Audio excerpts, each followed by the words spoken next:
In my last video, we talked about the equation of population regression line, which is expected value of y given x equal to beta 1 plus beta 2x.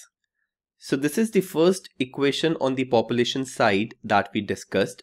However, this is not the only equation that we have on the population side. We do have a couple of more equations, and that's what I'm going to discuss in this video. So I have made two figures over here to make you understand those equations. Let's start with the figure that we have on the right hand side. So as you know, this blue line over here is the population regression line, and it is showing the relationship between weekly income and weekly expenditure on food on an average basis. So for example, if the weekly income is $210, then as per the population regression line, the average weekly expenditure on food is this red dot over here. And from the data that we have for the population, we know that this red dot is actually $152.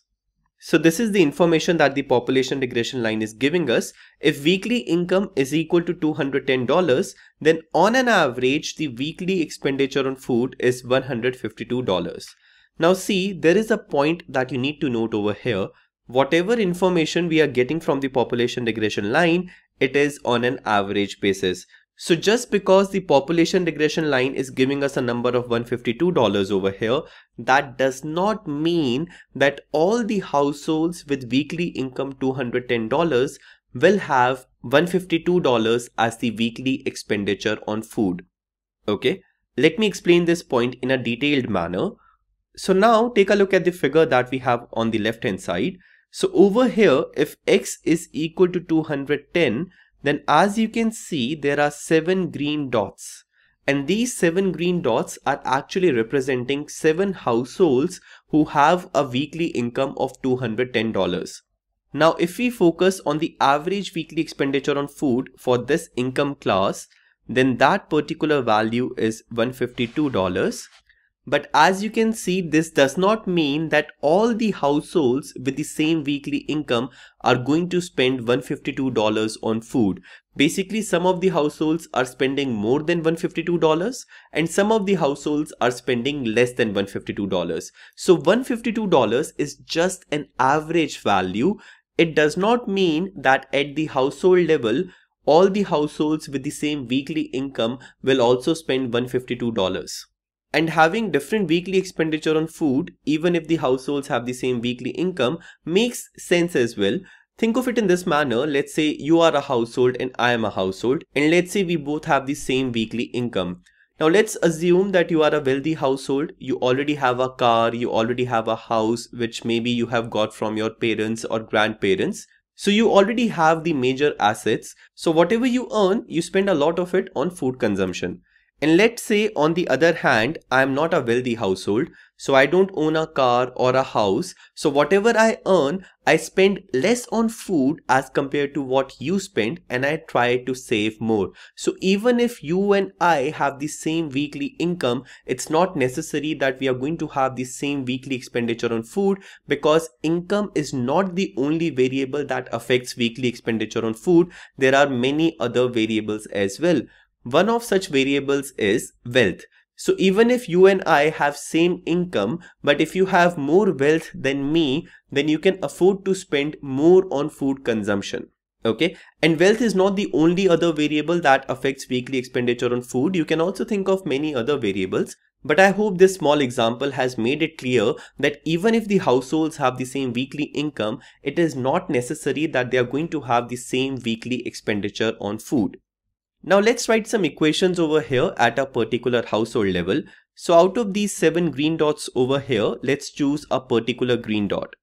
So let's say this one, which is at the top. From the population data that I showed you earlier, the value of this green dot is 173. So this means that this particular household has a weekly income of $210 and its weekly expenditure on food is $173. Similarly, if you try to focus on this household also has a weekly income of $210, but its weekly expenditure on food is $120. So let's see how can we write this information in an equation manner. So first, I'm going to focus on the household with weekly expenditure on food as $173.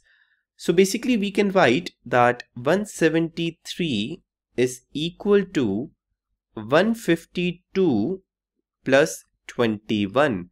So the weekly expenditure on food that this particular household has is equal to the average weekly expenditure on food of that particular category plus 21, and this 21 is actually the error that we have. So basically this 21 that you see over here, this is telling you the deviation between the weekly expenditure on food of a particular household and the average weekly expenditure on food for that particular category. So 21 is the difference between 173 and 152, and we call this error term. And why do we have this error over here? Well, as I just told you that weekly income is not the only variable that affects weekly expenditure on food. There are many other variables that can affect weekly expenditure on food of a particular household. So the combined effect of all those other variables is actually there in the error term. So this 21 that you see over here, this is actually picking the combined effect of the other variables that you have not taken in the model, but those variables do affect the dependent variable, which is weekly expenditure on food in this particular case. Okay, so in this equation, I have divided 173 into two parts. We can also write this equation in a slightly formal manner. So think of it in this way, that we are talking about this particular household. Now, whenever you're going to collect the data, every household is associated with a certain number. So basically there is some numbering that every household has, and this numbering is not a strict numbering. This is actually an informal numbering that you give. So for example, let's say that you are trying to collect the data from different households and you come to my house. And let's say that before coming to my house, you have already collected the data from 9 households.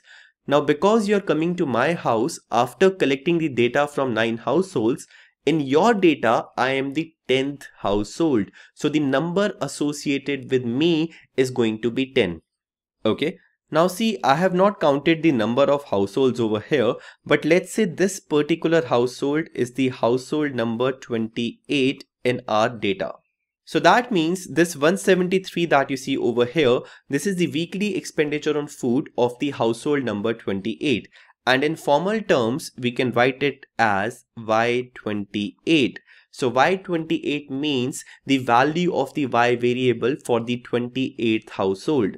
And this is equal to 152 is the conditional mean of Y for weekly income equal to $210.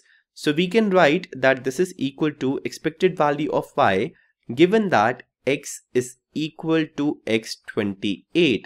Now see, I'm trying to write this equation in a formal manner. So I'm not going to put 210 over here. I'm writing X28. X28 means the value of the X variable for the 28th household.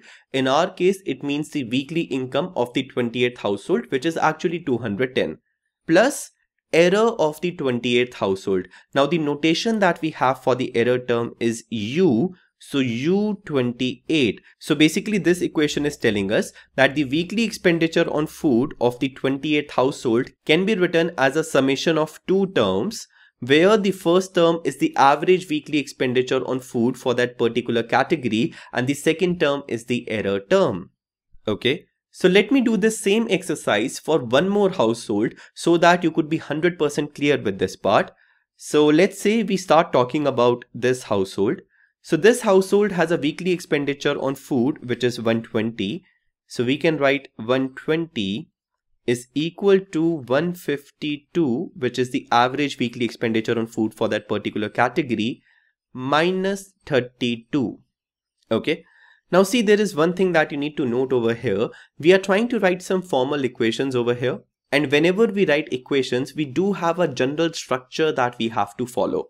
And in this case, the general structure is that whenever we try to decompose the value of a particular household into these two terms, we have to write a plus sign in between. So this term should be equal to the average term plus the error term. So even over here, we are not going to write the equation in this particular manner. We are going to write 120 is equal to 152 plus minus 32. So this is the structure that we are going to follow, that the particular household's value is equal to the average value plus the error term. Now as you can see, for this particular household, the error term is minus 32, so it's a negative number. And for this particular household, the error term is 21, which is a positive number. So from here, we can see that the error term can be a positive number and a negative number. So basically, if you're talking about a household which is lying above the conditional mean, or in other words, if the household is lying above the line, then the error term of that household is going to be a positive number. So this is the thing that is happening for this 28th household. The 28th household is lying above the value of the conditional mean, or it is lying above the population regression line. So its error term is a positive number. On the other hand, this particular household, it is lying below the conditional mean value, or in other words, it is lying below the population regression line. So its error term is going to be a negative number. I hope this much is clear. So now let's try to write this particular expression in a slightly formal manner.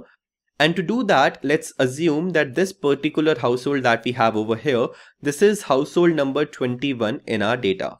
So this 120 can be written as y21. y21 means the value of the y variable for the 21st household. This is equal to expected value of y given that x is equal to x21. x21 is the weekly income of the 21st household plus the error term of the 21st household. Note that it's important that you always put a plus sign between these two terms. Okay, because that is how the structure of the equation is defined. Now see, we can also do some visualization exercise over here. So as I told you, for the household number 28, the error is U28 and the value of U28 in this particular case is 21. Let's try to visualize this error term on this scatter plot as well. So this U28 is actually the difference between the particular value of the 28th household and the conditional mean for that particular category. So graphically, U28 is this difference. So I hope you're able to see this. U28 is this difference over here. Similarly, we can also visualize U21. So U21 is the difference between the particular value of the 21st household and the average value of that particular category. So U21 is the difference between this green dot and the conditional mean. So this difference that you see over here, this is U21, and this difference that you see over here, this is U28. I hope this visualization is clear.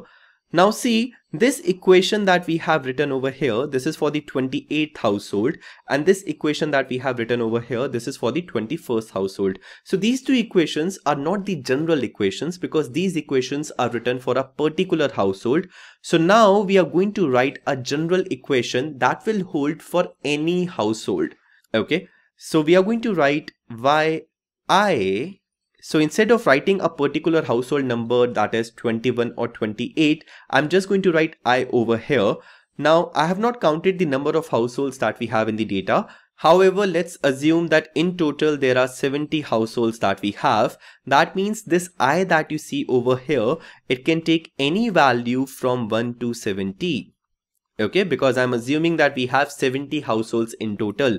So yi is equal to expected value of y given that x is equal to xi plus ui. So this is how you write the equation for a general household. Okay, and this equation over here is the second population regression equation that you need to keep in mind. So till now we have discussed two equations on the population side. The first equation is expected value of y given x equal to beta 1 plus beta 2 x. This is the equation of the population regression line, and this equation holds on an average basis. The second equation that we just discussed holds at a particular entity level, or in our case it holds at a particular household level, and that equation is yi is equal to expected value of y given that x is equal to xi plus ui. So this is the first equation and this is the second equation. So now I'm going to utilize both of these equations to write the third population equation that we have. From the first equation, we know this relationship, and we can actually substitute this relationship in the second equation over here, and this will give us the third equation. So the third equation is yi is equal to beta 1 plus beta 2 xi plus ui, and this is the equation that you get when you substitute the equation number 1 into equation number 2. And this equation is equation number 3. So these are the three population regression equations that you have to be 100% comfortable with. You're going to see these equations again and again in this entire course. So after discussing these equations, now let us spend some time on the discussion of the error term that we have. So this ui that you see over here, this is actually the population error term, and the population error term is also called disturbance term. Okay, so you will see me using these terms interchangeably. Now this ui variable that I have written over here, this is actually quite an important variable. You will understand the complete importance of this in my upcoming lectures, but for now, let us spend few more minutes talking about ui. So first of all, from equation number 2, we can write that ui is equal to yi minus expected value of y given that x equal to xi. So as I told you earlier, ui is actually telling you the difference between the actual y value of a particular household and the average y value that we have for that particular category. Okay, now see, there is one thing that you need to pay attention to. Many of the students do remember that ui is the difference between the particular household's value and the average value, but they get confused in this thing that how the subtraction works. So some students also end up writing the ui as this. So they end up writing the ui as the average value minus the value of the particular household. And this is not a right way. This is not how we have structured our equations. The equations that we are working with are structured in a manner that ui is equal to the value of the particular household minus the average and not the other way around. So this is one of the things you need to make a note of, that the subtraction is done in this particular manner. You can also write one more mathematical expression for ui from equation number 3. So from equation number 3, we can write that ui is equal to yi minus beta 1 plus beta 2 xi. This can also be written as ui equal to yi minus beta 1 minus beta 2 xi. So do remember the equations that I have written over here. So this is one expression for ui and this is another expression for ui. So that's it for this video.